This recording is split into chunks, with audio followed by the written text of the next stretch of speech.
Hi everybody, it's Miss Coran again. I hope you've been enjoying our stories from the Jesus Storybook Bible. Today I get to read, I think, the most awesome story in the book. We're going to read God's Wonderful Surprise, the story of the resurrection from Matthew 28.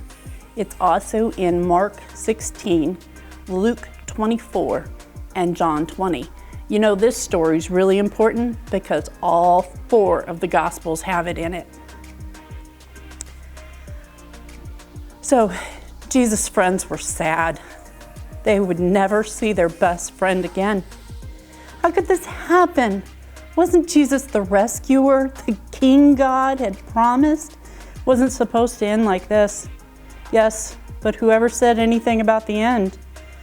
Just before sunrise on the 3rd day, God sent an earthquake and an angel from heaven. When the guards saw the angel, they fell down with fright. The angel rolled the huge stone away, sat on top of it, and waited. At the first glimmer of dawn, Mary Magdalene and the other women headed to the tomb to wash Jesus' body. The early morning sun slanted through the ancient olive trees, drops of dew glittering on leaves and grasses, little tears everywhere. The friends walked quietly along the hilly path through the olive groves until they reached the tomb and immediately noticed something odd. It was wide open. They peered through the opening into the dark tomb, but wait, Jesus' body was gone. And something else. A shining man was standing there with clothes made from lightning. Don't be scared, the angel said.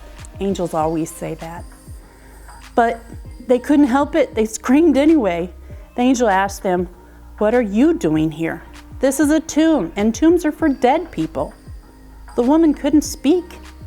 "Jesus isn't dead anymore," he said. "He's alive again." And their hearts leapt, and the angel laughed with such gladness that they felt for a moment as if they had woken from a nightmare. The other woman rushed home, but Mary stayed behind. How could it be true? Jesus was definitely dead. How could he be alive? Just when Mary heard someone else in the garden, perhaps it's the gardener, she thought. He'll know where Jesus' body is. "I don't know where Jesus is," Mary said urgently. "I can't find him." But it was all right. Jesus knew where she was, and he had found her. Mary. Only one person said her name like that. She could hear her heart thumping.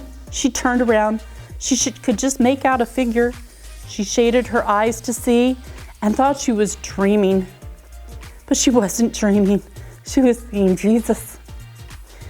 Mary fell to the ground. Sudden tears filled her eyes and great sobs shook her whole body. And all she wanted in that moment was to cling to Jesus and never let him go. "You'll be able to hold on to me later, Mary," Jesus said gently, "and always be close to me. But now, go and tell the others that I'm alive." Mary ran and ran all the way to the city. She had never run so fast or so far in her life. She felt she could have run forever. She didn't even feel like her feet touched the ground. The sun seemed to be dancing and gleaming and bounding across the sky, racing with her and shining brighter than she could ever remember in the clear, fresh air. And it seemed to her that morning, as she ran, almost as if the whole world had been made anew, almost as if the whole world was singing for joy, the trees, tiny sounds in the grass, the birds, even her heart. Was God really making everything sad come untrue? Was he making every death come untrue? Pardon me, that was even death come untrue. She couldn't wait to tell Jesus' friends. "They won't believe it," she laughed. She was right, of course. And that's the end of that story. I thank you for reading with me, and we'll see you the next time. Bye.